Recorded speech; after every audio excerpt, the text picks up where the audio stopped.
Hola amigos, ¿cómo están? Bienvenidos a La Voz del 21. Mi nombre es Mayra Calderón y hoy vamos a hablar sobre este proyecto de ley que endurecían las penas para los medios de comunicación, los periodistas específicamente, para el delito de difamación. Hasta 5 años de cárcel si es que un periodista llegara a difamar. Pero cuando se le pregunta a los congresistas en el Parlamento qué piensan sobre este proyecto de ley, ellos dicen que lo que están haciendo es proteger el honor. Lo cierto es que durante el gobierno de Pedro Castillo, una gran cantidad de funcionarios públicos, tanto ministros, exministros, como también los propios congresistas, fueron sujetos de cuestionamientos por casos de corrupción. Y no solamente de corrupción, incluso tenían procesos hasta de homicidio. Entonces vean ustedes qué grave y qué peligroso puede llegar a ser este proyecto de ley, que ya ha sido aprobado en el Congreso. Pues bien, sobre este tema vamos a conversar con el abogado penalista especialista también en libertad de expresión, Roberto Pereira, a quien le damos la bienvenida. ¿Cómo está? Muy buenas tardes, Mayra, a sus órdenes.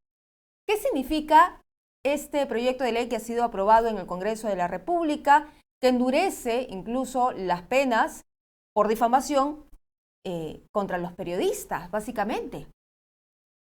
Sí, bueno, es un proyecto que fue presentado por un congresista de Perú Libre, el segundo Montalvo, Toribio Montalvo. Este proyecto ha merecido un dictamen de la Comisión de Justicia, donde fue aprobado básicamente por el voto dirimente del congresista Gonza, también de Perú Libre, porque se produjo un empate, ¿no? Respecto de la aprobación de este dictamen, y también contó con opinión en contra de la Defensoría del Pueblo y del propio Ministerio de Justicia. Lo que plantea este texto sustitutorio finalmente es el incremento de la pena de privativa de libertad para el delito de difamación, que hoy día es entre 1 y 3 años, pues le incrementa de 2 a 4 años. El proyecto originalmente planteaba 5, pero ahora han establecido que va a ser el marco de pena, va a incrementarse, pero entre 2 y 4 años, ¿no? Esto sin ninguna justificación. Si uno lee la exposición de motivos del dictamen, es una exposición de motivos muy pobre, yo diría que hasta contradictoria con lo que finalmente se ha aprobado.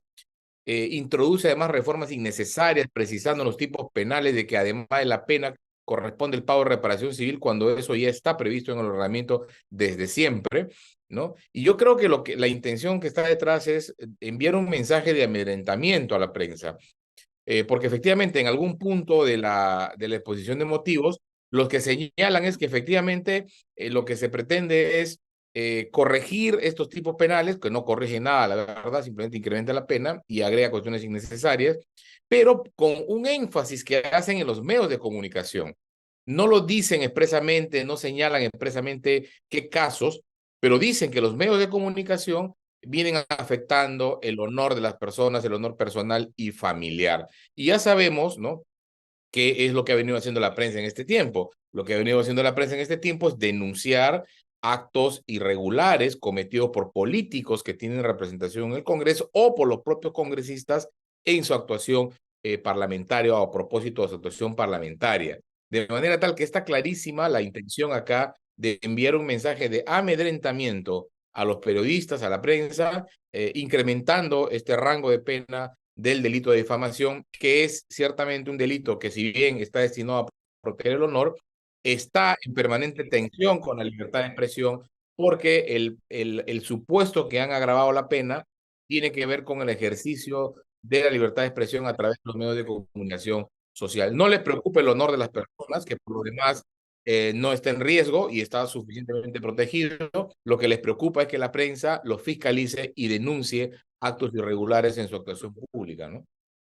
Y justamente esta noticia da lugar con un reciente informe del PNUD de los ataques reiterativos a la prensa nacional.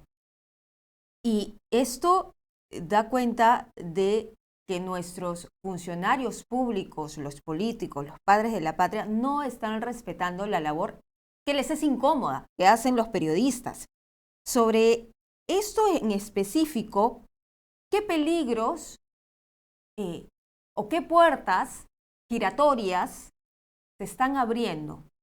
Porque si ya tenemos de por sí a una población que tiene una mala percepción de los medios de comunicación, que esa percepción claramente ha sido manipulada por el gobierno de Pedro Castillo cuando nos decía prensa sicaria, por ejemplo Betsy Chávez, prensa mercenaria, prensa mermelera, en fin, un sinnúmero de ataques. ¿Qué significa ahora este proyecto de ley para todos los periodistas? ¿Qué otras posibilidades se pueden dar en el futuro?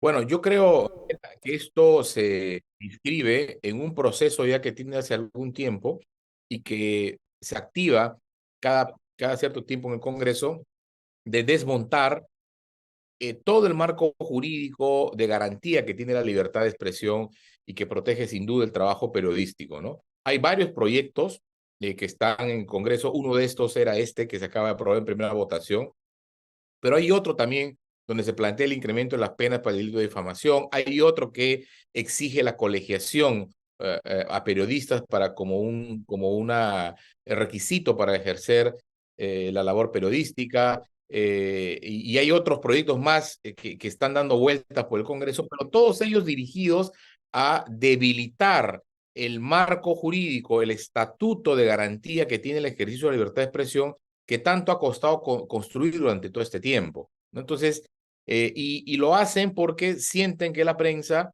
los cuestiona, sienten que la prensa fiscaliza y no entienden que eso es parte de la democracia.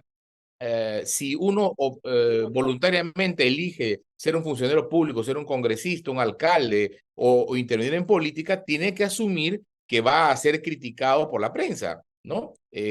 Críticas positivas, sin duda, pero también y sobre todo críticas desfavorables. En eso consiste la democracia.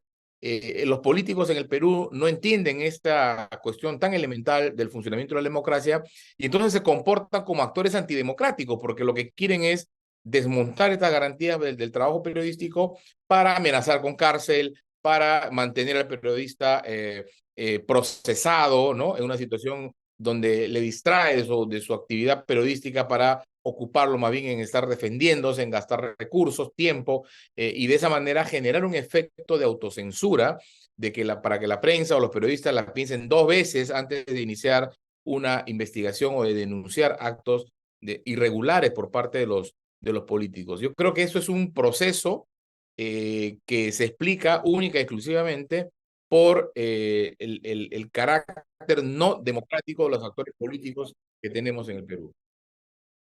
Y finalmente, el perjudicado, ¿quién es, doctor Pereira, en toda esta El cadena? ciudadano y la democracia, porque el ciudadano finalmente se queda sin información, se le priva de información o en todo caso se deja con información pobre, con información sesgada, parcial, ¿no? Y finalmente esto tiene un impacto en la calidad de la democracia, porque la democracia se robustece cuando la libertad de expresión es libre, es decir, cuando hay la posibilidad de que cualquier persona pueda opinar, pueda difundir información para provocar precisamente un debate robusto de ideas, de opiniones, de contrastar las cosas y de ese debate surjan, ¿no? La información que el ciudadano necesita para tomar decisiones en el ámbito de lo público. Entonces, cuando no existe ese debate, esas condiciones para un debate robusto, plural, que es consustancial a la libertad de expresión, se empobrece sin duda la democracia, ¿no? Eso es lo que no entienden estos actores políticos, que no se trata solo de afectar a un medio o a un periodista, sino que con esto se afecta la capacidad o la posibilidad de informarse de la ciudadanía y consiguientemente la democracia, ¿no? Finalmente, doctor Pereira, si este proyecto de ley contó con la opinión en contra de la Defensoría y el Ministerio de Justicia, a nosotros como periodistas, ¿qué nos queda? ¿Dónde podemos recurrir para que se haga valer la posición y este riesgo que se está poniendo en evidencia contra la libertad de expresión? Bueno, en primer lugar hay que hacer lo que estamos haciendo ahora, llamar la atención criticar, exponer las razones por las que este proyecto no debería ser aprobado y esperemos que en segunda votación no se apruebe y que el Congreso finalmente descarte este proyecto de ley. Si eso no fuera así, termina aprobándose la norma, yo creo que sería interesante llevar esta norma al Tribunal Constitucional porque hay una sentencia del año 2019 de la Corte Interamericana, el caso Álvarez Ramos versus Venezuela, donde la Corte por primera vez ha señalado que la criminalización o el recurso al derecho penal para sancionar excesos vinculados a discursos que recaen sobre asuntos públicos, funcionarios públicos, por ejemplo, políticos, es incompatible con la Convención Americana, con la libertad de expresión. Lo que en buena cuenta ha dicho la Corte es no usen el derecho penal para tratar de corregir situaciones de exceso tratándose de funcionarios públicos. Utilicen otras vías, la autorregulación, el derecho a rectificación, eventualmente la responsabilidad civil, pero no recurran al derecho penal, dijo la Corte, porque eso es incompatible con la Convención, dado que se ha acreditado por la práctica y la experiencia de que el derecho, la intervención del derecho penal finalmente termina siendo perjudicial en el corto, mediano y largo plazo para la vigencia de la libertad de expresión. Muy bien, más claro, imposible. Muchísimas gracias, doctor Pereira, por su tiempo, por estar con nosotros en este espacio, alzando la voz sobre lo que viene ocurriendo desde el Congreso de la República. Muchísimas gracias. Ha sido un gusto, un gusto. Hasta luego. Bien, era entonces el abogado penalista Roberto Pereira, especialista en libertad de expresión, que estaba desglosando qué es lo que han aprobado los congresistas, ¿no? En este caso, Segundo Montalvo es el autor de este proyecto de ley que se ha aprobado en primera instancia y que irá a votación en segunda instancia. Pero ¿qué es lo que pone en riesgo? La libertad de expresión, donde finalmente el ciudadano va a ver mellado su derecho a informarse con denuncias por corrupción. Denuncias que la prensa ha destapado en los últimos años, sobre todo en este año y medio donde el expresidente Pedro Castillo está inmerso en innumerables investigaciones también por corrupción. Nosotros vamos a regresar con más información.